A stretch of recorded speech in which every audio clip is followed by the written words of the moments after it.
भी एक्ट जब आपसे पूछेगा ना, कि मान के चलिए आपसे पूछा जाएगा कि डाउरी प्रोहिबिशन एक्ट के बारे में बताइए, उसके ऑब्जेक्टिव के बारे में बताइए या उसका एम बताइए, ठीक है। ऐसा पूछा भी गया है कई बार कि explain objective of the dowry prohibition act या सेक्सुअल हरासमेंट एक्ट।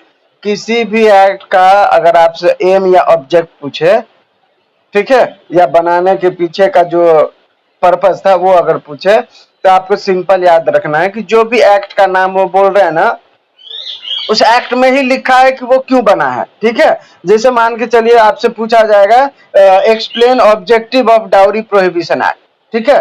तो आपको इसमें क्या कवर करना है, आप इससे क्या समझ रहे हो, इसमें आप ये समझ रहे हो कि ये जो एक्ट बना था वो डाउरी को प्रोहिबिट करने के लिए बनाया गया था, ठीक है। तो डाउरी को प्रोहिबिट करने के लिए ये कब बनाया गया था, अगर आपके सवाल में ईस्वी भी लिखा है 1961 सपोज, ठीक है, तो आपको ये समझना पड़ेगा कि 1961 से पहले डाउरी के केसेस इतने बढ़ गए होंगे कि हम लोग रोक नहीं पाए, ठीक है। और हमें लगता था कि इससे महिलाओं का बहुत मतलब दुर्गति हो रहा है। हर महिला से मतलब उनके जो सास ससुर होते थे या घर वाले होते थे, वो डाउरी का डिमांड करते थे। तो इससे क्या होता था, लड़कियों को अच्छा घर नहीं मिलता था, ठीक है, ससुराल नहीं मिलता था। अब उस डाउरी के लिए उस महिला का जीवन नर्क हो जाता था, बराबर। तो इस तरीके के केसेस जब बढ़ रहे होंगे तो स्वाभाविक है कि उसको रोकने के लिए कड़े कदम उठाने जाने चाहिए, ठीक है। तो कड़े कदम उठाने के तौर पर हमारे जो पार्लियामेंट है वो लॉ बना देते हैं, ठीक है, ताकि इस पर कोई एक स्ट्रॉन्ग एक्शन लिया जा सके। तो किसी भी विमेन से रिलेटेड कोई भी एक्ट अगर आपसे पूछे कि भाई मान के चलिए आपसे पूछा जाएगा मैटरनिटी बेनिफिट एक्ट, ठीक है, या आपसे पूछा जाएगा चाइल्ड मैरिज प्रोहिबिशन एक्ट, क्यों आया था। तो चाइल्ड मैरिज जब आया था ये आपका 2006 में, इससे पहले सरकार को लगा होगा कि भाई चाइल्ड मैरिज बहुत बढ़ रहा है, ये हमारे सोसाइटी के लिए बहुत गलत मैसेज जाएगा, बराबर। तो हमें इसको टैकल करने के लिए, इसको रोकने के लिए हमें क्या करना चाहिए, तो हमें एक लॉ बनाना चाहिए, बराबर। तो हमने ये लॉ बनाया चाइल्ड प्रोहिबिशन एक्ट। इसका मेन एम क्या था कि बच्चियों को जो कम उम्र में शादी कर दिया जाता था उसको रोके, ताकि बच्चियां जो है अच्छे से पढ़ पाए, अपना करियर बना पाए, बराबर। तो किसी भी लॉ से अगर आपसे पूछेगा ना, तो आप उसी लॉ में देखना कि वो बना क्यों था। जैसे मैटरनिटी बेनिफिट है, तो ये क्यों बना, मातृत्व बेनिफिट देने के लिए कि कोई भी महिला प्रेग्नेंट है। तो पहले जमाने में क्या होता था, ये एक्ट जो आया था 1961 में, ठीक है, तो उससे पहले महिलाओं की हालत जो है बहुत दयनीय था। हम लोगों ने पढ़ा एंशिएंट पीरियड के बारे में, ठीक है। उस समय पे लोग घर से बाहर नहीं निकलने देते थे, तो घर काम पर कैसे जाने थे, करेक्ट। तो उस समय पर ना बहुत महिलाओं को अगर कोई जॉब पे जाती भी थी तो उनको पूरा फैसिलिटी नहीं मिलता था। वहां का एनवायरनमेंट वर्किंग वुमेन के लिए परफेक्ट नहीं था, ठीक है। तो हमने धीरे धीरे उसको, महिलाओं का जो है डेवलपमेंट हो, महिला हर क्षेत्र में काम करे, बराबर। तो उनको प्रोत्साहन देने के लिए कुछ तो करना चाहिए। तो सरकार ने बोला कि अगर कोई भी महिला अगर कहीं पे जॉब कर रही है तो उसको, अगर वो प्रेग्नेंट होती है तो उसको बेनिफिट मिलेगा, ठीक है। 12 वीक का उसको छुट्टी भी मिलेगा और उसको उस छुट्टी का पैसा भी मिलेगा। हालांकि इसको 2010-17 में 26 वीक कर दिया गवर्नमेंट ने, ठीक है, कि भाई अब जो है महिलाओं को 26 वीक का लीव मिलेगा, जब से वो प्रेग्नेंट होती है और जब से वो बच्चा दे दे तब तक उसको वो छुट्टी मिलेगा और उसको पेड लीव मिलेगा, ठीक है। तो यही है। तो किसी भी एक्ट को अगर आपको पूछे कि इस एक्ट के बारे में बताइए या इसका एम या ऑब्जेक्टिव बताइए, तो सबसे पहले आपको उससे पहले उसका स्थिति बताना है कि इससे पहले क्या रहा होगा। आप एज्यूम कर सकते हो ना डाउरी प्रोहिबिशन क्यों आया, क्योंकि भाई उस समय पे डाउरी के डिमांड बहुत बढ़ रहे होंगे। जो भी शादियां होती होंगी वो सब डाउरी पे ही डिपेंड होता होगा, करेक्ट। तो हमें उसको टैकल करने के लिए, उसको रोकने के लिए हमने ये लॉ बनाया। तो कोई भी एक्ट अगर पूछे तो उससे पहले उसका हिस्ट्री बता देना, फिर बीच का सिचुएशन बताना कि अभी क्या है, और आगे उससे हम इस लॉ से क्या क्या इफेक्टिव मेजर लेके उसको किस तरीके से टैकल करने की कोशिश कर रहे हैं, ठीक है। और आंकड़ा अभी कम हुआ है या बढ़ ही रहा है ये भी। तो ये सब आप डालोगे ना तो परफेक्ट रहेगा और 6 मार्क्स आपका आराम से मिल जाएगा, ठीक है। इसके बाद था हमारा right of women in India, Bharat के अंदर महिलाओं के कुछ राइट्स हैं जो लॉज के द्वारा दिए गए हैं। तो जैसे राइट टू मेंटेनेंस है, ठीक है, equal pay for equal work है, right to dignity and decency है, राइट अगेंस्ट डोमेस्टिक वायलेंस है, राइट एट वर्क प्लेस है, ठीक है, राइट अगेंस्ट डाउरी है, फ्री लीगल एड है, ये सब उनका अधिकार है। ठीक है, अभी लास्टली हमें इस पीडीएफ से पढ़ना है constitutional provision relating to women. Constitution के अंदर वैसे तो 448 आर्टिकल है, ठीक है, हर आर्टिकल कुछ ना कुछ कहता है, लेकिन हमारा जो ये लॉ है वो है रिलेटेड टू वीमेन। ठीक है, तो हमें सिर्फ वही आर्टिकल पढ़ना है जिसमें महिलाओं के लिए स्पेसिफिक प्रोविजन है। ठीक है, जैसे आर्टिकल 40 क्या बात करता है, राइट टू इक्वालिटी। इक्वालिटी का मतलब एवरी सिटीजन जो है स्टेट के लिए बराबर होगा। ठीक है, लॉ सबके लिए बराबर होगा। कोई महिला है तो इसका मतलब ये नहीं है कि उसके साथ कोई अपराध होगा तो अपराधी को सजा न मिले। ठीक है, कोई मर्द है तो उसको ऐसा नहीं है कि वो मर्द है कमाने वाला है तो उसको छोड़ दो, अपराध किया है तो क्या हो गया, ऐसा नहीं है। ठीक है, आर्टिकल 14 बोलता है कि भाई राइट टू इक्वालिटी, मर्द हो विमन हो कोई फर्क नहीं पड़ता, सब बराबर है।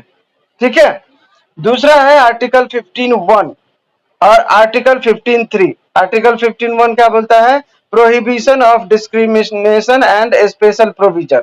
ठीक है, ये बोलता है कि कोई भी ये जो डिस्क्रिमिनेशन होता था, ये महिला है या पुरुष है। एक एग्जांपल देता हूँ, वो सबरी वाला वो मंदिर था सबरीमाला, वहां पे महिलाओं का जाना वर्जित था। ठीक है, होगा उनका कोई साइंटिफिक रीजन होगा उसका, उसके अंदर हम नहीं जाएंगे, लेकिन कहीं ना कहीं तो भेदभाव था कि मर्द जब मंदिर जा सकता है, मंदिर का मतलब भगवान। ठीक है, तो भगवान तो सबके लिए है, चाहे वो लड़का हो लड़की हो, इससे क्या फर्क पड़ता है। तो वहां पे अगर कोई लड़की है तो नहीं जा सकती है। ठीक है, उनका जो वो था रीजन वो अलग है। हम लोग कॉन्स्टिट्यूशन पढ़ रहे हैं तो हम इस हिसाब से पढ़ेंगे कि डिस्क्रिमिनेशन नहीं होना चाहिए। ठीक है, किसी भी लेवल पर। तो आर्टिकल 15 यही बोलता है कि भाई प्रोहिबिशन अगेंस्ट डिस्क्रिमिनेशन, आप भेदभाव नहीं कर सकते किसके आधार पर, race, caste, religion, place of birth etcetera. ठीक है, आर्टिकल 15 क्या बात करता है, empower the state to make a special provision for women and children।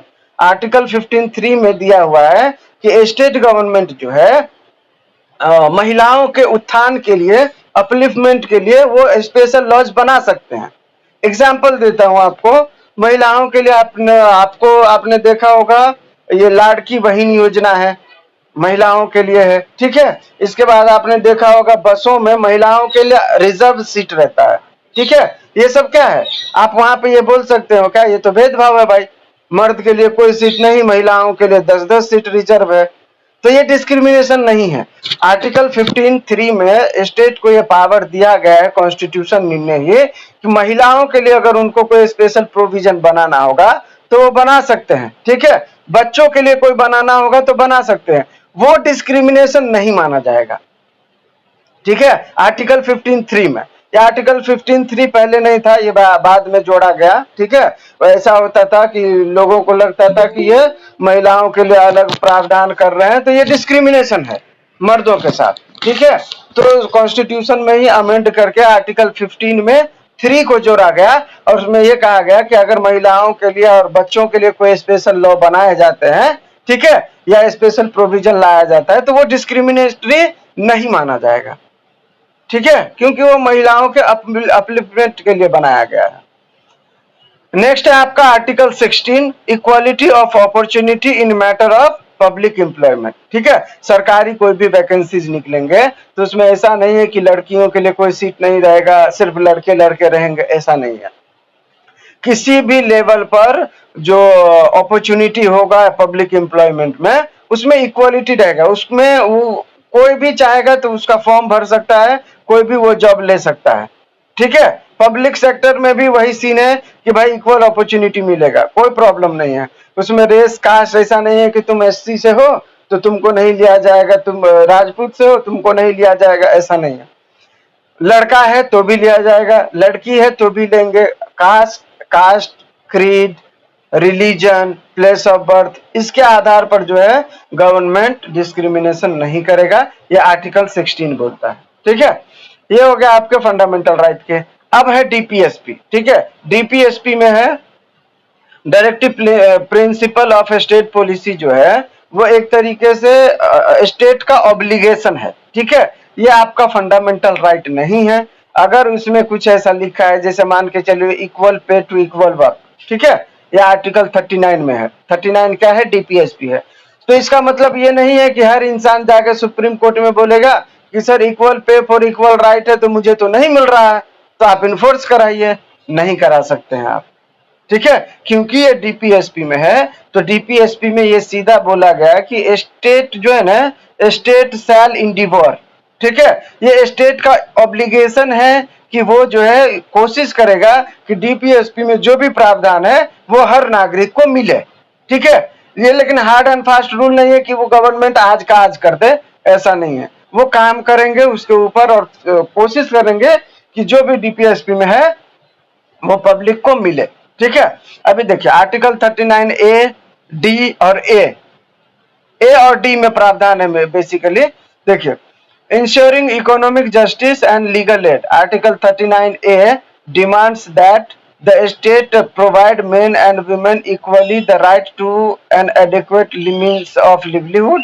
Article 39D goes a step further to ensure equal pay for equal work for both men and women, ठीक है, aiming to eliminate wage disparity based on gender, ठीक है। ये बोलता है article 39 कि equal pay for equal work जो है स्टेट गवर्नमेंट कोशिश करेगा।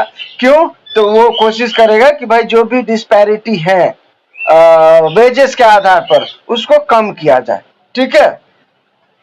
इसके बाद है आपका 39 है। 39 ए तो बोलता है कि भाई जो भी मर्द है औरत है सबको इक्वली जो है लिवलीहुड के लिए वो संसाधन मिलना चाहिए। अब ऐसा नहीं है कि कहीं पे शॉप खोलना है तो सिर्फ मर्द ही खोल सकता है, ऐसा नहीं है। महिला भी चाहे तो कहीं भी शॉप खोल सकती है, कहीं भी कमा सकती है। जो काम मर्द करके कमा रहा है वही काम औरत भी करके कमा सकती है, ठीक है। तो यहाँ पे भी इक्वालिटी है आर्टिकल 39 ए में।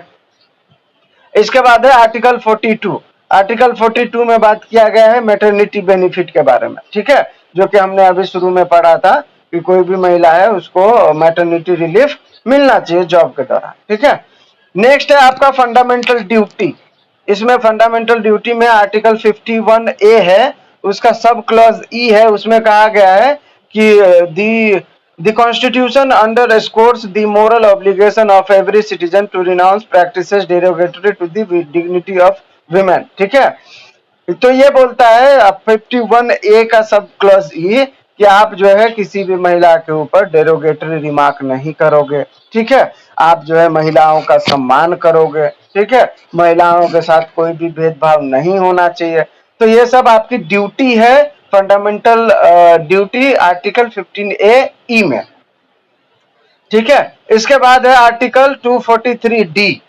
इसमें बेसिकली जो है पंचायत म्यूनिसिपैलिटी उसमें 1/3 महिलाओं को जो है रिजर्वेशन देने का प्रोविजन किया गया है, ठीक है। तो मोटा मोटी ये जो आर्टिकल है आपको याद रखना है। Article 14, article 15, article 16, article 39 D, article 39 ए, ठीक है। इसके बाद आर्टिकल 51 ए का सब क्लॉज ई और आर्टिकल 243 डी, ठीक है। इसमें आपको 25 weeks pregnant was diagnosed with an acute heart malfunction, ठीक है। ये है प्रॉब्लम। ये बोल रहा है कि भाई रीना नाम की लड़की है, वो 25 वीक की प्रेग्नेंट है, ठीक है। उसको जो है एक हार्ट मेल फंक्शन हो जाता है, ठीक है, डायग्नोस्ड है वो। अभी सवाल आपसे पूछ रहा है explain the provision for abortion in PCPD&PNDT act, ठीक है। ये प्रेगनेंसी को टर्मिनेट करने वाला एक्ट होगा ये, ठीक है। तो क्या ये जो है बोल रहा है कि 25 वीक की प्रेग्नेंट है तो वो अपना प्रेगनेंसी को जो है वो क्या बोलते हैं अबॉर्शन करा सकती है? इसका कुछ प्रोविजन है क्या उस एक्ट में? तो देखिए इस एक्ट का पूरा नाम क्या है ये पहले देखिए। The PCPNDT act stands for pre conception and pre natal diagnostic technique act, ठीक है। This act primarily focus on preventing the misuse of prenatal diagnostic techniques for sex selective abortion. ठीक है? However, it does have provision related to the abortion in certain circumstances, including cases where the pregnancy poses a risk to a mother's life. ठीक है, तो आपका पहला सवाल क्या पूछ रहा था? क्या अबॉर्शन के लिए क्या प्रोविजन है? तो the PCPNDT act allows for abortion under certain circumstances primarily to protect the health and life of the mother. ठीक है, if a woman health is endangered by the continuation of pregnancy including cases of acute medical condition such as Rina's acute heart malfunction, abortion may be permitted under the law. ठीक है, आपसे ये सवाल पूछा जा सकता है, इसीलिए अच्छे से समझना इसको. तो ये जो prenatal diagnostic technique act है, इसमें बोला गया है कि आप अबॉर्शन सेक्स सेलेक्टिव नहीं कर सकते. मतलब कोई लड़की है तो उसको जो है गिरा दो, लड़का है तो उसको रख लो, आप ऐसा जो है वो नहीं कर सकते. ठीक है, लेकिन उसमें कुछ कंडीशंस है कि आप कब कब जो है अबॉर्शन करा सकते हो. तो अबॉर्शन कराने का जो कंडीशन है कि अगर कोई भी ऐसा सिचुएशन है जहां पे महिला जो है, जो गर्भवती है, अगर उसके जान को खतरा है तो आप उसको जो है अबॉर्शन करा सकते हो. ठीक है, तो यहाँ पे क्या बोल रहा था कि रीना जो है 25 वीक की प्रेग्नेंट है, लेकिन उसको हार्ट मैल फंक्शन है. तो अगर वो अबॉर्शन कराती है तो उसके हेल्थ को खतरा हो सकता है. तो इसीलिए यहाँ पर जो है उसको अबॉर्शन के लिए परमिट किया जा सकता है. ठीक है, दूसरा सवाल पूछ रहा है, can see abort even after 27 weeks? Explain the provision. क्या 27 वीक की अगर वो प्रेग्नेंट है तो वो अबॉर्शन करा सकती है? तो देखिए, regarding the specific question of whether Rina can abort even after 27 weeks of 27 weeks under PCPNDT Act, it's essential to note that the Act itself does not provide a specific cutoff date of abortion. The Medical Termination of Pregnancy Act governed abortion procedure in India. Under the MTP, abortion after 20 weeks are generally prohibited. ठीक है, except under specific circumstances, such as when the continuation of pregnancy poses a risk to the life of mother. ठीक है, और cause grave injury to her physical or mental health. ठीक है, तो यहाँ पे बोल रहा है कि पीसीपीएनडीटी एक्ट जो है वो अबॉर्शन का कोई कट ऑफ डेट नहीं बताता. ठीक है, कि आपको इतने महीने में अबॉर्शन करा लेना चाहिए या इतने वीक में. लेकिन हमारे पास maternity termination of pregnancy act है, उसमें ये बताया गया है कि 20 वीक तक अगर आप कोई भी अबॉर्शन कराते हो तो लीगली वैलिड है. अगर 20 वीक से ज्यादा हो गया है तो आप अबॉर्शन नहीं करा सकते. ठीक है, लेकिन उसमें एक कंडीशन दिया हुआ है कि अगर 20 वीक के बाद भी ऐसा लगता है कि महिला जो जन्म देने वाली है उसके लाइफ को थ्रेट है, रिस्क है, ठीक है, या अगर वो अबॉर्शन नहीं करवाती है तो उसके मेंटल जो हेल्थ है उसके ऊपर बहुत प्रभाव पड़ने वाला है. ठीक है, तो ऐसे कंडीशन में 27 वीक में भी उसको जो है परमिशन दिया जा सकता है. हाल ही में कितने केस में हाई कोर्ट और सुप्रीम कोर्ट में दिया है 26 वीक 27 वीक में अबॉर्शन का अधिकार. ठीक है, तो ऐसा अभी आगे इसी में और पढ़ देता हूं, क्योंकि आपको एमटीपी एक्ट से भी अगर पूछेगा ना तो आप इसमें बता सकते हो कि एमटीपी एक्ट 20 वीक तक के प्रेगनेंसी के लिए प्रोविजन बनाता है. उसमें अगर कोई ज्यादा वीक हो गया है और अगर उसका जो है लाइफ एंडेंजर है तो उसमें भी वो करा सकती है, ऐसा एक्सेप्शन दिया हुआ है. तो ये सब आप याद रखना. ठीक है, देखिए, in Irina's case if her acute heart malfunction poses a significant risk to her life or her health, she may be eligible for a late term abortion according to MTP Act. ठीक है, तो ये जो 27 week का है ये जो legal practitioner होगा उसके अप्रूवल के बाद किया जा सकता है. ठीक है, अब पता चला अबॉर्शन करने के दरमियान महिला की मौत हो गई तो न घर का न घाट का, न बच्चा बच पाया न महिला बच पाई. ठीक है, तो जो मेडिकल प्रैक्टिशनर होगा उसके देख रेख में जो है वो अबॉर्शन किया जाएगा ताकि जिस पर्पज से हम वो अबॉर्शन कर रहे हैं वो पर्पज फुलफिल हो। ठीक है, क्या पर्पज था कि भाई महिला की हेल्थ जो है कम से कम वो बचाई जा सके। तो जब वही नहीं बच पाएगा तो क्या मतलब है, तो मेडिकल प्रैक्टिशनर के देखरेख में ही 20 वीक से ज्यादा जो भी अबॉर्शन होगा वो किया जाएगा। ठीक है, नेक्स्ट है आपका situational. Najma was given in marriage at the age of 13। ठीक है, नजमा नाम की लड़की है, वो 13 साल में शादी कर ली थी। ठीक है, on attending 18 years she want to repudiate the marriage. ठीक है, नजमा जो है 13 साल में उसका शादी हो चुका था। ठीक है, वो 18 साल की हुई तो अब चाहती है कि वो शादी को जो है तोड़ दे। तो can she repudiate the marriage? देखिए, in India marriage law vary depending on personal laws applicable to different religious communities. ठीक है, the legal age of marriage for women is 18 years as per prohibition of child marriage act. ठीक है, ये तो सवाल क्या था, can she repudiate the marriage? Yes, Najma can repudiate the marriage since she was married at the age of 13 which is below the legal age of marriage in India. ठीक है, is marriage is considered voidable. ठीक है, at the option of the parties who has a child at the time of marriage upon reaching the age of 18 Najma can repudiate the marriage. ठीक है, तो नजमा जो है repudiate कर सकती है क्योंकि उसका शादी जो है कम उम्र में हुआ था जो कि अपने आप में वैलिड नहीं था। सॉरी, दूसरा है डिफाइन ऑप्शन ऑफ प्यूबर्टी। ठीक है, तो puberty refers to stage of physical development during which a person becomes capable of sexual reproduction. ठीक है, तो ये इस्लामिक लॉ में जो है एज ऑफ प्यूबर्टी कहा जाता है उसको। उसमें शायद महिलाओं का एज जो है शादी के लिए मुस्लिम लॉ के हिसाब से 15 साल है। ठीक है, क्योंकि सेक्सुअल रिप्रोडक्शन का जो कैपेबिलिटी होता है लड़कियों में 15 साल के बाद आ जाता है। तो महिलाओं के लिए जो है मुस्लिम लॉ के अंदर प्यूबर्टी एज ही डिसाइड किया गया है शादी के लिए, वहां पे 18 ईयर्स का कोई प्रावधान नहीं है। The option of puberty or khayal ul bulugh is a provision in Muslim law that allows a minor to dissolve a marriage after reaching puberty. ठीक है, अगर कोई भी बच्ची है महिला मुस्लिम में, ठीक है, तो अगर वो एज ऑफ प्यूबर्टी नहीं पाई थी, मान के चलो मुस्लिम लॉ में एज ऑफ प्यूबर्टी है 15 साल, ठीक है, अगर उसका शादी 12 साल में ही हो गया था तो वो जैसे ही एज ऑफ प्यूबर्टी पे रीच करेगी वो शादी को डिसॉल्व कर सकती है। ठीक है, इसी को बोला जाता है खयार उल बुलूग। ठीक है, इस्लामिक लॉ में तो ये सवाल पूछा गया है 2-3 बार, डिफाइन खयार उल बुलूग। ठीक है, तो खयार उल बुलूग क्या है? Option the age of puberty.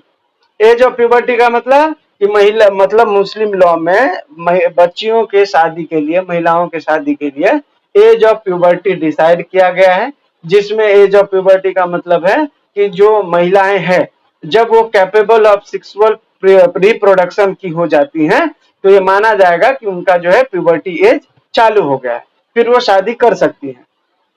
ठीक है, तो इसी को बोला जाता है खयार उल बुलूग। तो आपसे 2 मार्क्स में पूछा जाए तो आप जवाब दे सकते हो। नेक्स्ट सिचुएशनल है आपका, देखिए, Abhishek and Deepa married as per Hindu marriage act. Abhishek converted to Muslim religion and married to Shiva without dissolution of the first marriage. ये तो गलत है ना, हिंदू मैरिज एक्ट के हिसाब से अभिषेक ने दीपा से शादी करा। ठीक है, अब वो बिना दीपा को डाइवोर्स दिए हुए उसने खुद को कन्वर्ट कर लिया मुस्लिम में और उसने शिवा से शादी कर लिया। मजाक चल रहा है क्या? सवाल पूछ रहा है what are the remedies available to Deepa as per Hindu marriage act. तो दीपा जो उसकी फर्स्ट वाइफ थी उसके पास क्या रेमेडी है अगर उसका हस्बैंड जो है दूसरा शादी कर लेता है कन्वर्ट करके? तो देखिए, in this scenario Abhishek action could be considered as bigamy, क्योंकि उसने डाइवोर्स दिया ही नहीं फर्स्ट वाइफ को और दूसरी शादी कर ली। ठीक है, which is the act of marrying someone while already legally married.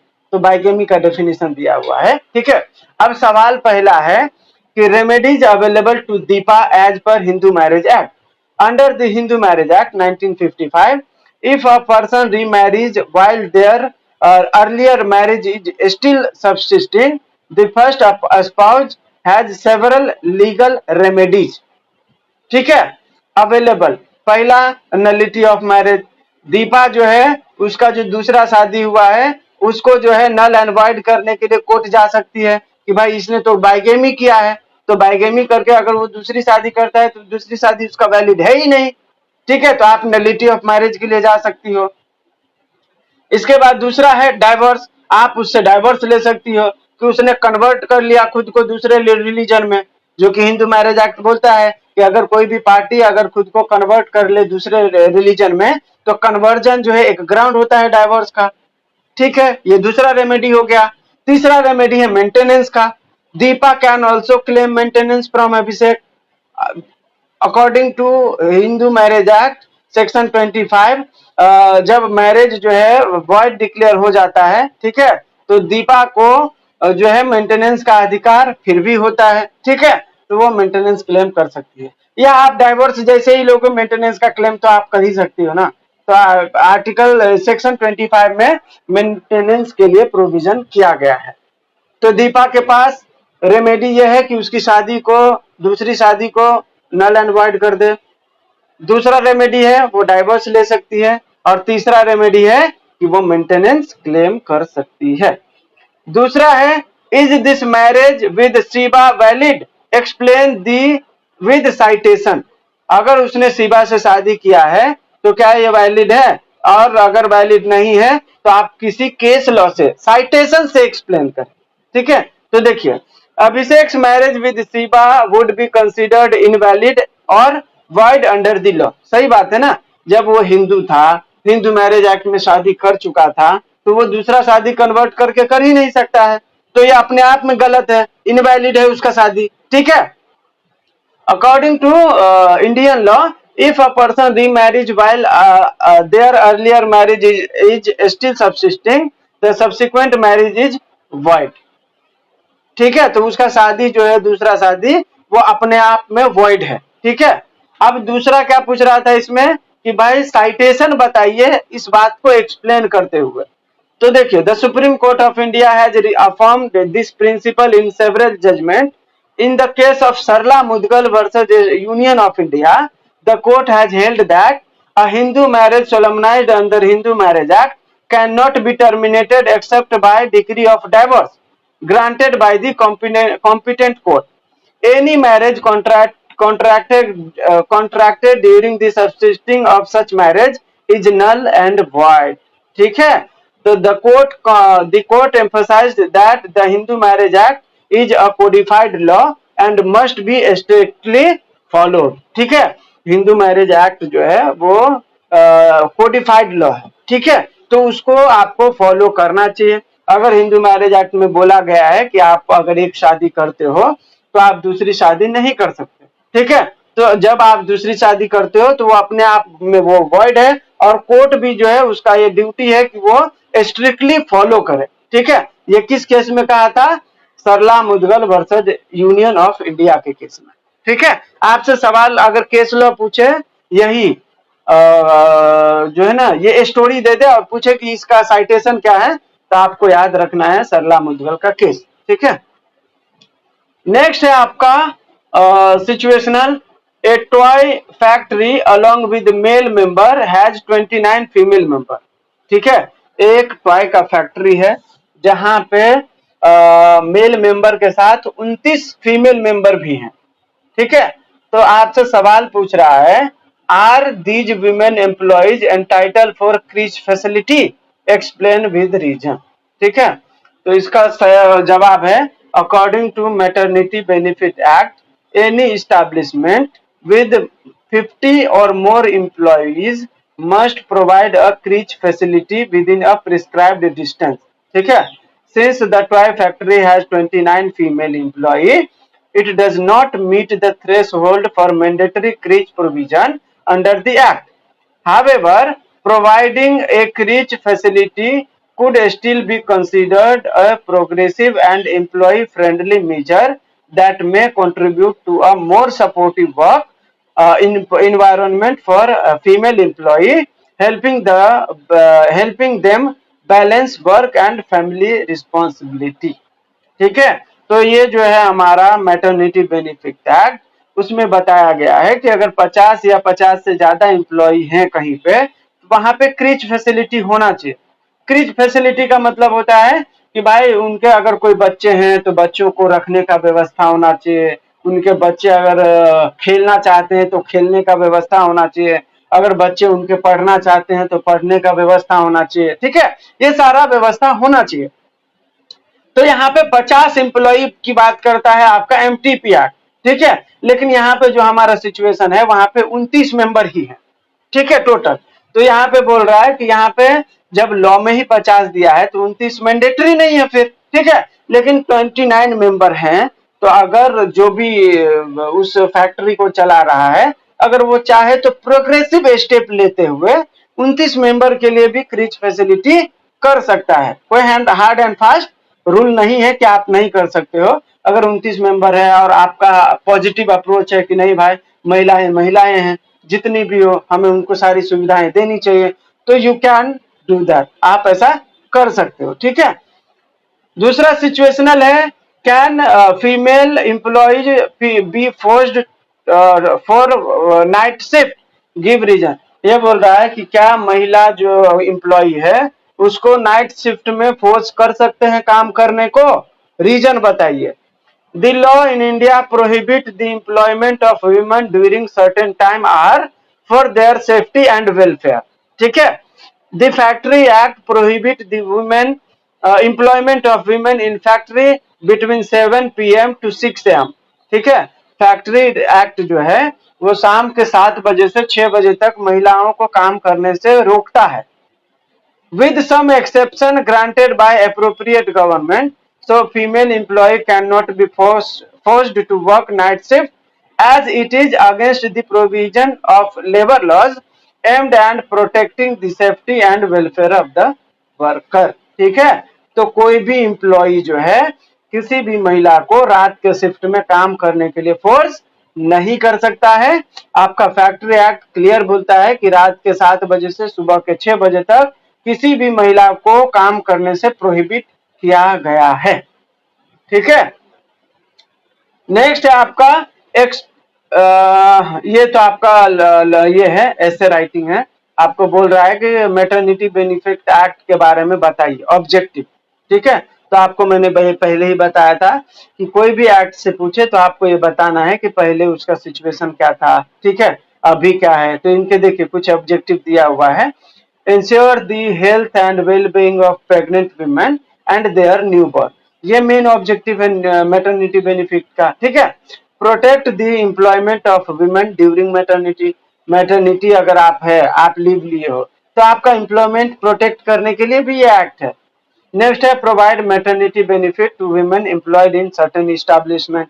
Next है encourage women to continue working during, after और their pregnancy by providing necessary support। ठीक है, तो ये सब जो है आपका ऑब्जेक्टिव है। तो हम लोग जो है पढ़ रहे थे आपका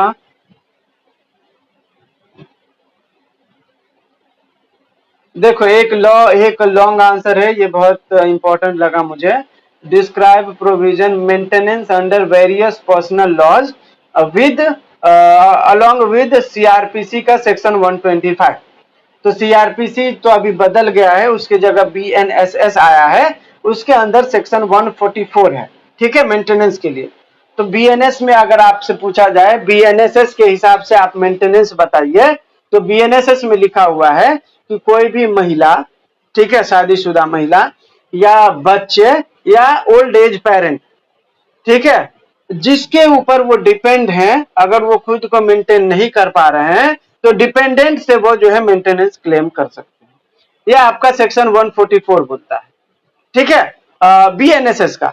अब हम पर्सनल लॉ की बात करें तो हिंदू लॉ में सेक्शन 24 है जो कि मेंटेनेंस के बारे में बात करता है। ठीक है, इसके बाद आप मुस्लिम लॉ पढ़ें तो मुस्लिम लॉ में कोई स्पेसिफिक प्रोविजन नहीं है, जैसा कि मैंने आपको पहले भी बताया था कि मुस्लिम लॉ में कोई भी मेंटेनेंस का प्रोविजन नहीं है। ठीक है, लेकिन ये हस्बैंड की रिस्पॉन्सिबिलिटी होती है कि भाई वो अपने वाइफ को जो है मेंटेन करे, अगर डाइवोर्स दे रहा है तो उसको जो है कुछ कंसिडरेशन अमाउंट दे, ठीक है, ऐसा प्रोविजन है। लेकिन ये हार्ड एंड फास्ट रूल नहीं है कि वो देगा ही देगा, ये मर्द के ऊपर है कि उनको देना चाहिए, कोई पर्टिकुलर सेक्शन नहीं है, ठीक है, मुस्लिम लॉ में, याद रखना। नेक्स्ट है आपका क्रिश्चियन लॉ। क्रिश्चियन लॉ जो है, क्रिश्चियन लॉ में भी मेंटेनेंस के लिए प्रावधान है, लेकिन स्पेसिफिक कोई सेक्शन नहीं है, ठीक है। उसमें यह कहा गया है कि अगर डाइवोर्स लेता है तो उसको मेंटेनेंस दिया जाना चाहिए। पारसी लॉ में भी कोई स्पेसिफिक सेक्शन नहीं है, लेकिन उसमें भी मेंटेनेंस देने के लिए बताया गया है, ठीक है। तो ये हो गया आपका स्पेसिफिक प्रोविजन ये। इसके बाद जो है आपका देखिए सवाल पूछ दिया है, what is the ratio of Sarla Mudgal versus union of India. मैंने बताया था ना सरला मुद्गल वाला केस अभी, कि पति उसका जो है कन्वर्ट हो गया था, उसकी पहली बीवी बोली कि भाई उसके पास क्या क्या रेमेडी है, तो उसके पास रेमेडी था कि वो दूसरी शादी को अवॉइड करा दे, डाइवोर्स ले ले, मेंटेनेंस ले ले, राइट। तो ये याद रखिएगा। देखिए what do you mean by term option of puberty, मैंने बताया था ना प्यूबर्टी एज। तो ये देखिए यहाँ पे दिया हुआ है, option of puberty allows a Muslim girl who was married before reaching puberty, ठीक है। तो प्यूबर्टी का मतलब सीधा है कि भाई अटेनिंग एज ऑफ सेक्सुअल, अभी बताया था ना कुछ, मतलब उसका जो है ये एज हो जाना चाहिए सेक्सुअल रिप्रोडक्शन का, ठीक है। तो ये माना जाएगा कि वो प्यूबर्टी एज को फुलफिल कर ली है, फिर वो शादी कर सकती है, ठीक है। अगर किसी को शादी अलाउ नहीं, मतलब वो करना है डिसॉल्व, तो ठीक है, तो उससे अगर कम उम्र में हुआ है तो ये फिर ऑप्शन ऑफ प्यूबर्टी का सहारा लेके उसको नल एंड वॉइड कर सकती है। नेक्स्ट है what is halala under Islamic law. तो हलाला का मतलब क्या होता है, देखिए halala is a controversial practice in Islamic law that involves of divorced women marrying another man, consummated the marriage and then divorcing him in order to remarry her former husband, ठीक है। तो ये बोल रहा है कि हलाला का मतलब कि जैसे कोई शादीशुदा महिला है, ठीक है, तो अगर उसको पति ने डाइवोर्स दे दिया है और उस महिला को उसी से शादी करना है वापस, तो उस महिला को किसी तीसरे आदमी से शादी करके उसके साथ सेक्सुअल रिलेशनशिप बनाना पड़ेगा, फिर उससे उसको डाइवोर्स लेना पड़ेगा, फिर वो अपने पहले वाले पति से शादी कर सकती। दिस इज नोन एज हलाला, ठीक है। तो ये सब हो गया आपका। इसके बाद देखिए function of national commission of women का, एनसीडब्ल्यू का फंक्शन पूछ रहा है आपसे। तो क्या है फंक्शन, वे अवेयरनेस प्रोग्राम चला सकती है, गवर्नमेंट को कोई लेजिस्लेचर में हेल्प कर सकती है, अगर कहीं पे ह्यूमन राइट वायलेट हुआ है तो उसको इन्वेस्टिगेट और रिड्रेस कर सकती है। तो ये सब उनका जो है आपका ये है क्या बोलते हैं इसको, फंक्शंस है, ठीक है। आगे आते हैं हम लोग मेन पर्पस था हमारा क्या, मेन पर्पस था हमारा सिचुएशनल, ठीक है। देखिए आप लोग ये पीडीएफ देखना, कितना मस्त मस्त सवाल दिया है। चाइल्ड मैरिज एक्ट के बारे में बताइए, ठीक है। तो देखो बैकग्राउंड बताया है कि क्यों हमने चाइल्ड मैरिज एक्ट लाया, अभी हमारी जरूरत क्या थी। तो आपको मैंने एक ही लाइन में बता दिया कि किसी भी एक्ट के बारे में आपसे पूछे कि एम और ऑब्जेक्टिव, तो आपको उसके पहले बता देना है कि हालत बहुत खराब था, ठीक है, इसीलिए ये लॉ लाया गया। फिर ये लॉ काम क्या करता है, तो ये लॉ जो है प्रोटेक्ट करता है महिलाओं को, जिस भी क्षेत्र का वो एक्ट होगा उस एक्ट को, उस क्षेत्र का वो प्रोटेक्शन देता होगा। अभी उस एक्ट के वजह से क्या प्रोग्रेस हुआ है आपको ये बताना है, बस हो गया, सिंपल। किसी भी एक्ट का हो, एक्ट में तो नाम लिखा रहेगा ना, जैसे चाइल्ड मैरिज रिस्ट्रेंट एक्ट है, तो रिस्ट्रेंट का मतलब चाइल्ड मैरिज को रोको एक्ट, डाउरी प्रोहिबिशन एक्ट मतलब डाउरी को प्रोहिबिट करने के लिए, ठीक है। तो ऐसा, तो आप लोगों को जब अगर ऐसा एक्ट वगैरह पूछे तो आप इजीली आराम से भर भर के लिखना, ठीक है, कि ये पहले क्या सिचुएशन रहा होगा, अभी क्या है, क्यों बनाया गया, इसके बाद क्या इफेक्ट हुआ, ये सब आप लिख देना, ठीक है। देखो आगे पूछा है इमोरल ट्रैफिक वुमेन एक्ट का के बारे में बताइए आप। अगर आप लोगों को डीप स्टडी करना है ना, और अगर आप लोगों को ये पीडीएफ खुल रहा है तो आप लोग एक बार तो गो थ्रू कर लेना मस्त, ठीक है, बहुत मस्त सवाल सब है। हालांकि मैंने सारे सवाल आप लोगों को पहले ही बता रखे हैं, ऐसा कोई भी सवाल नहीं है जो मैंने पहली बार बताया हो। Sexual harassment at work place मैंने आपको बता दिया क्यों आया था। तो ये निर्भया, ये कौन सा केस था अपना, ये था ना विशाखा वाला केस, ये हुआ तो इसके बाद सुप्रीम कोर्ट में मैटर गया, फिर सुप्रीम कोर्ट ने सेंटर को जो है सजेशन दिए कि आप लॉ बनाइए, इसके बाद ये एक्ट आया, इसके बाद जो है ये एक्ट ये बोलता है कि जहां पे भी महिलाएं काम करती है उस कंपनी का काम है कि एक इंटरनल कमिटी बनाए, ठीक है, इंटरनल कमिटी उस इन्वेस्टिगेशन करेगा उस पर्टिकुलर ऑफेंस का, फिर उस महिला को फिलहाल के लिए छुट्टी दे दिया जाएगा, उसको छुट्टी का भी पैसा मिलेगा, जो भी आरोपी रहेगा उसको सजा मिलेगा, ठीक है। तो ये सब जो है आपका इस एक्ट के अंदर है। इसके बाद हमारा नेक्स्ट सिचुएशनल है, किधर गया, इसमें ना तकरीबन 100-150 सवाल है, ठीक है। तो मैं तो आपको बोलूंगा कि आज संडे है, अगर आपके पास टाइम हो तो आप आराम से पढ़िए। देखिए आगे सवाल पूछा है, divorce by mutual consent under Hindu marriage act, ये मेरे शॉर्ट नोट में भी मैंने आपको बताया था। इसके बाद देखिए फैमिली कोर्ट के बारे में आपसे पूछ रहा है, ठीक है, फंक्शंस ऑफ फैमिली कोर्ट ये भी मैंने आपको बता दिया था, ठीक है। तो देखिए फैमिली कोर्ट का फंक्शन क्या था, मैरिज रिलेटेड इशू है उसको डील करना, चाइल्ड रिलेटेड है, कस्टडी का मामला है उससे रिलेटेड, मेंटेनेंस का मामला है उससे रिलेटेड, प्रॉपर्टी डिस्ट्रीब्यूशन है उससे रिलेटेड, सारा कुछ इसमें डील किया हुआ है, ठीक है। अब चलते हैं, हमारा एक सिचुएशनल है वो डील करते हैं, ठीक है। देखिए Atul and Riya married under Hindu marriage act, Atul converted into Muslim religion and marriage Shahida, ये वही सवाल है, ठीक है, सेम वही सवाल है जो अभी हम लोगों ने सरला मुदगल वाला किया था, ठीक है। उसमें भी तो वो सीमा ने दूसरा वो सीबा से शादी कर लिया था, ठीक है। तो मतलब एक बात कंफर्म है कि ये सवाल आएगा, ये सवाल बार बार पूछा गया है, ठीक है। अभी दूसरा हम लेते हैं सिचुएशनल, सीता ए 10-year-old गर्ल मैरिड रोहित, ठीक है, ए 15 years old boy bye there parent, ठीक है।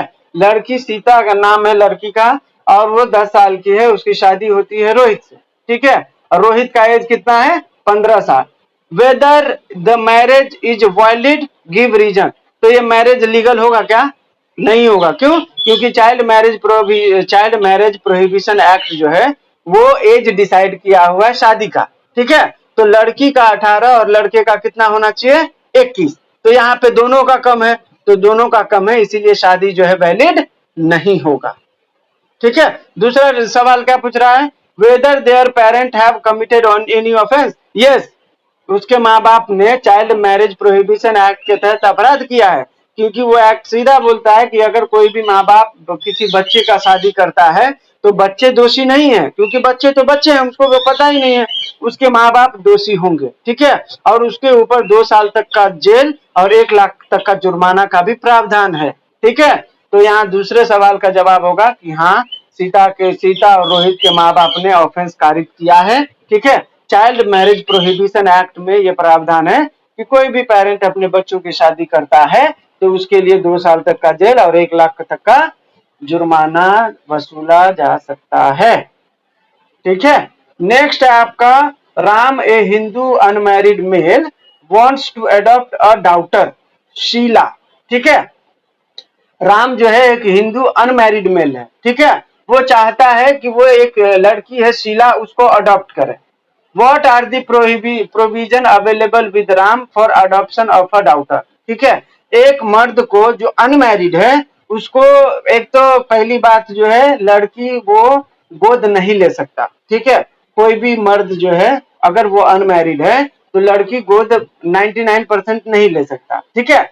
अगर उसको लेना है तो उसको 21 ईयर का गैप रखना पड़ेगा, ठीक है। अगर मैं लड़का हूं, ठीक है, और मैं शादीशुदा नहीं हूं, मुझे लड़की गोद लेना है, ठीक है। अगर मैं सेम जेंडर लेता हूं ना तब कोई वो नहीं है टेंशन। क्या होता है ना, मतलब जो गवर्नमेंट है उनका मानना है कि कोई भी लड़का अगर लड़की को गोद लेता है, ठीक है, जैसे मान के चलो मैं 21 साल का हूं और मैं 12-15 साल का लड़की गोद ले लेता है, ठीक है, मैं हूं मर्द, ठीक है। इंसान जो जिसके अंदर हवस होता है वो एज नहीं देखता, बराबर। तो इस सब को ध्यान में रखते हुए मर्द को जो है ना, कोई भी अनमैरिड मर्द हो, उसको डॉक्टर को गोद लेने का अधिकार 99% नहीं मिलता। ठीक है, 1% चांस दिया है कि अगर आपको लेना है डॉक्टर गोद, तो आप 21 ईयर का गैप लेके ले सकते हो।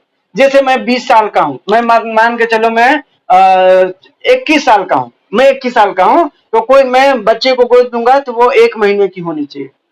मैं अगर 42 साल का हूं, तो कोई भी बच्ची जो है मेरे से 21 साल का गैप में होना चाहिए, तभी मैं गोद ले सकता हूं।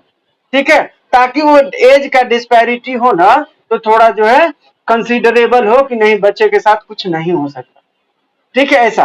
तो सवाल क्या पूछ रहा है, what are the provision available with Ram for adoption of a daughter. ठीक है, तो provision available for Ram to adopt a daughter according to juvenile justice and care act, Adoption Regulation Act, Ram, a Hindu unmarried male, is eligible to adopt a daughter. Here are some provision available to him. ठीक है, अगर राम को जो है बच्चा गोद लेना होगा तो उसको सर्टेन कंडीशन फुलफिल करना होगा। पहला, age, Ram must be at least 20 year older than the daughter he wishes to adopt. ठीक है, तो राम का एज जो है उस लड़की से 21 साल का ज्यादा होना चाहिए। दूसरा, marital status, marital status is not a bar for adoption, unmarried mail can adopt female children. ठीक है, तो कोई बाहर नहीं है कि अनमैरिड मेल नहीं ले सकता है, ले सकता है, लेकिन यही सिचुएशन है कि भाई 21 साल का गैप होना चाहिए। Religion, since both Ram and Sheela are Hindus, religion is not a barrier to adoption. ठीक है, यहाँ पे बैरियर हो सकता था, अगर कोई हिंदू मेल है तो मुस्लिम फीमेल बच्चे को अडॉप्ट नहीं कर सकता था। ठीक है, तो यहाँ पे दोनों जो है हिंदू है, इसीलिए कोई ज्यादा बार नहीं है। दूसरा सवाल है, after adoption if Ram marriage with Kavita, then what will be the relationship between Ram, Kavita and Sheela. ठीक है, अगर राम ने बच्चे को गोद ले लिया, ठीक है, और बाद में वो शादी करता है, तो फिर वो बच्चे का जो है राम और सीता के साथ रिलेशनशिप क्या रहेगा, राम और कविता के साथ। तो देखिए, relationship between Kavita, Ram and Sheela after adoption, if Ram adopt Sheela and then marriage Kavita, the following relationship will exist, Ram and Sheela, Ram will be Sheela's adoptive father and Sheela will be Ram's adopted daughter, they will have a legal parent child relationship with all the rights and obligation that come with it। ठीक है, तो राम और शीला का जो relationship होगा, राम होगा adoptive father और शीला जो होगी अडॉप्टिव डॉटर, दोनों में चाइल्ड और पेरेंट का रिलेशनशिप होगा, और जितने भी राइट्स होंगे और ऑब्लिगेशन वो सारे फुलफिल हो जाएंगे। कविता और शीला के बीच का relationship, Kavita will become Sheela's adoptive mother, adoptive step mother. ठीक है, Sheela will not be Kavita's adopted daughter, however kavita will have certain parental responsibility towards Sheela as defined under the law। ठीक है, तो ये बोल रहा है कि कविता जो होगी वो शीला की step mother, adoptive step mother होंगी। ठीक है, जबकि शीला के लिए वो जो कविता होगी वो अडॉप्टिव मदर नहीं होगी, क्योंकि उसने अडॉप्ट थोड़ी किया था, उसके पति ने अडॉप्ट किया था ना। ठीक है, लेकिन कविता का जो है रिस्पॉन्सिबिलिटी रहेगा, क्योंकि उसके पति ने उसको गोद लिया है। ठीक है, नेक्स्ट सवाल है आपका situational, a factory consist of 50 female employees worker along with other male worker। ठीक है, can the female worker be allowed to do night shift. ठीक है, तो आपको पता होगा फैक्ट्री एक्ट में कोई भी वो नहीं दिया है amount of member. Factory act बोलता है कि 7 से लेके सुबह के 6 बजे तक आप किसी भी महिला को काम पे नहीं रखोगे। ठीक है, अगर स्टेट गवर्नमेंट ने कोई एक्सेप्शन दिया है, ठीक है, कि अगर कोई महिला चाहती है, उसको मजबूरी है कि मैं रात में भी करूं, तो उसको आपको डबल दिहाड़ी देना पड़ेगा। ठीक है, मतलब दिन में जितना दे रहे थे उसका डबल अगर आप रात में देते हो, और महिला स्वेच्छा से करना चाहती है तो वो कर सकती है, ये स्टेट गवर्नमेंट के लिए एक्सेप्शन दिया है। ठीक है, तो आपसे सवाल पूछ रहा था, तो can the female worker be allowed to do night shift, तो फैक्ट्रीज एक्ट बोलता है कि नहीं, ऐसा नहीं कर सकते, लेकिन स्टेट गवर्नमेंट अगर परमिशन देता है स्पेसिफिक रीजन के साथ तो ऐसा किया जा सकता है।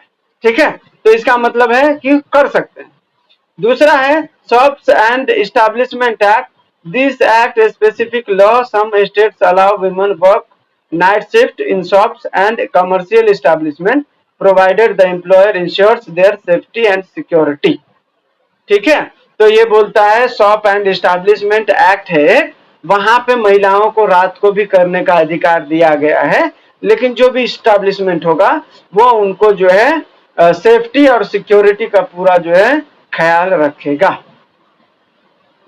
तो in summary for factories night shift are generally not allowed. ठीक है, for shop and commercial establishment it depends the employer, अगर एम्प्लॉयर जो है सेफ्टी मेजर रखता है तो कर सकती हैं।